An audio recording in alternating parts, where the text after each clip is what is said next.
You must have experienced a lot of occasions on which you were watching a video in English, a movie in English, series, documentaries, I don't know, shows, whatever, a video on YouTube in English, but you did not really understand what native speakers in those videos were saying. Why? Because of your poor knowledge of English idioms. So one reason for that is your lack of English idioms. Your proper knowledge of English idioms, which is exactly what we're going to be doing in today's video. We're going to be focusing on a couple of practical English idioms to help you understand movies, videos, shows, documentaries, whatever that you watch in English better. Are you ready for that? Of course you are. So let's get started. The first English idiom of today's video is to read the room. To read the room. To read the room. What is the meaning of read the room? Well, to read the room means to try to evaluate and assess a situation before making an important decision, before doing something, to try to analyze the situation before you do something important, to try to consider all the aspects of something or cover all the bases of something before you do something, or to try to understand the mood or atmosphere of a situation before doing something important. An example of this phrase: he tried to crack a joke during a serious meeting. It was clear that he didn't know how to read the room. He tried to crack a joke during a serious meeting. It was clear that he didn't know how to read the room, which means he was trying to crack a joke, tell a joke during a serious meeting. Who in their right mind would do that? Only an idiot, would crack a joke, tell a joke in a serious situation during a serious meeting. So it was clear that he didn't know how to read the room. It was clear that he didn't know how to understand the mood or the atmosphere of a situation. He did not know how to assess or evaluate or analyze a situation before doing something important. What about you? Do you think you're able to read a room in every situation before doing something important? Comment the answer down below. Or is there anyone around you who doesn't know how to read the room before doing things? What do you think they should do to learn how to read the room? And how do you feel when you spend time with them knowing that they don't know how to read the room before saying something, doing something in a certain situation? Comment the answers down below to practice using this phrase and also interact with each other. Now we're getting to the second phrase of today's video that you gotta know to be able to understand movies, documentaries, series, YouTube videos better, which is to fall on deaf ears. To fall on deaf ears. Once again, to fall on deaf ears. When something falls on deaf ears, it gets ignored. It is not paid attention to. It is not taken seriously. People don't listen to it, don't pay attention to it. People just simply ignore it.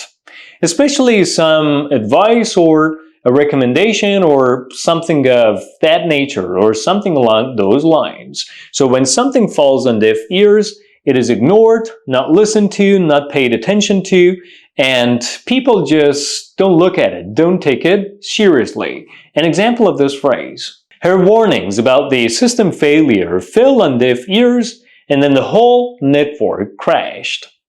Her warnings about the system failure fell on deaf ears, and then the whole system crashed. Once again, her warnings about the system failure fell on deaf ears, and then the whole system crashed, which means they did not listen to her giving warnings about the system failing, or they did not pay attention to her warnings about the system failure. They ignored her warnings about the system failure. As a result, the whole system, the whole network crashed.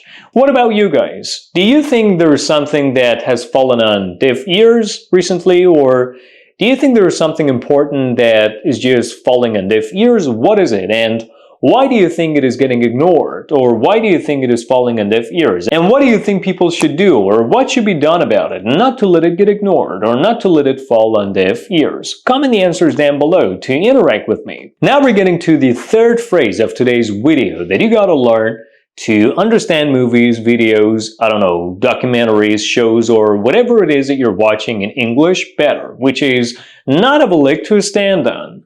Not have a leg to stand on. not have a leg to stand on. When we say something doesn't have a leg to stand on, it means something is not valid, something is not true, something is without foundation, something is not backed or supported by any valid evidence. So when we say something doesn't have a leg to stand on, it simply means something is not true, cannot be relied on, cannot be depended on, something cannot be trusted, or something is without foundation or is not supported by a valid evidence. An example of this phrase: once the emails were revealed, he didn't have a leg to stand on in the argument. Once the emails were revealed, he didn't have a leg to stand on in the argument, which means once the emails were disclosed, exposed, and revealed, what he was saying was no longer valid or was no longer supported by valid evidence. In the argument, he didn't have a leg to stand on in the argument. Now we're getting to the fourth English idiom of today's video that you gotta learn, which is to get a bang out of something. To get a bang out of something. When you get a bang out of something, you greatly and significantly enjoy doing something. You take so much pleasure from doing something. You derive so much pleasure from doing something. You get so much pleasure out of doing something. You enjoy doing something significantly and greatly. That's the meaning of get a bang out of something. An example of this phrase: she really gets a bang out of watching horror movies. She really gets a bang out of watching horror movies. She really gets a bang out of watching horror movies, meaning that she really enjoys watching horror movies. She really gets pleasure out of watching horror movies. She really derives pleasure from watching horror movies. She enjoys watching horror movies so much. What about you? Is there anything that you get a bang out of? What is it, and why do you get a bang out of it? Comment the answers down below in the comment section. Now we're getting to the fifth English phrase of today's video that you gotta learn to understand what native speakers say in videos, movies, series, documentaries, TV shows, or YouTube videos better, which is to open a can of worms.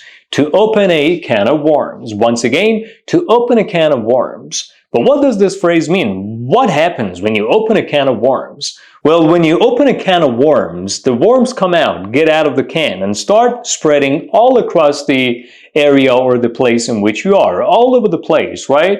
They start getting scattered all across the place, all over the place. So what happens? You're in trouble. There are new problems that you have to deal with. So when you open a can of worms, you do or say something that gets you into trouble or causes extra trouble or creates extra problems, more problems, new problems that you have to deal with, in addition to or on top of all the previous or existing problems. Let me give you an example of this phrase. Asking about the budget cuts. Open a can of worms no one wanted to deal with. Asking about the budget cuts. Open the can of worms no one wanted to deal with. Once again, asking about the budget cuts. Open the can of worms no one wanted to deal with, which means asking about the budget cuts, the reduction of the budget, or the decrease in terms, or the budget decrease. Open the can of worms was something that got said that created more problems, added new problems to all the existing problems that no one really wanted to deal with. What about you? Is there anything that you believe is nothing short of opening a can of worms? What is it, and why do you believe so? Comment the answers down below. And now we're getting to the final phrase of today's video that you gotta learn to understand movies better the next time you watch them in English, which is to be the order of the day. To be the order of the day. To be the order of the day. What is the meaning of being the order of the day, or something is the order of the day? Well, when we say something is the order of the day, it means something is common or popular or trendy, in a certain situation at a certain time during a certain period of time. So when we describe something as being the order of the day, what we mean is it is common and trendy at a certain time, in a certain situation, during a certain period of time.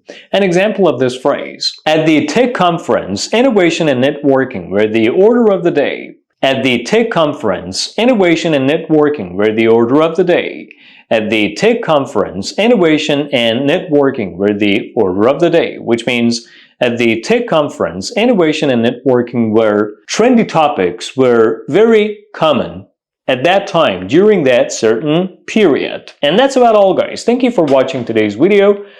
Now let's review these practical English idioms that we just went through today once again to understand them better, or for your further understanding, better understanding. Read the room, read the room, read the room. Fall on deaf ears, fall on deaf ears, fall on deaf ears. Not have a leg to stand on, not have a leg to stand on, not have a leg to stand on. Get a bang out of something, get a bang out of something, get a bang out of something. Open a can of worms, open a can of worms, open a can of worms. Be the order of the day, be the order of the day, be the order of the day. And that's about all, guys. Thank you for watching today's video. Make sure you like this video in support of this channel. Thank you for doing so. And subscribe if you haven't done so already.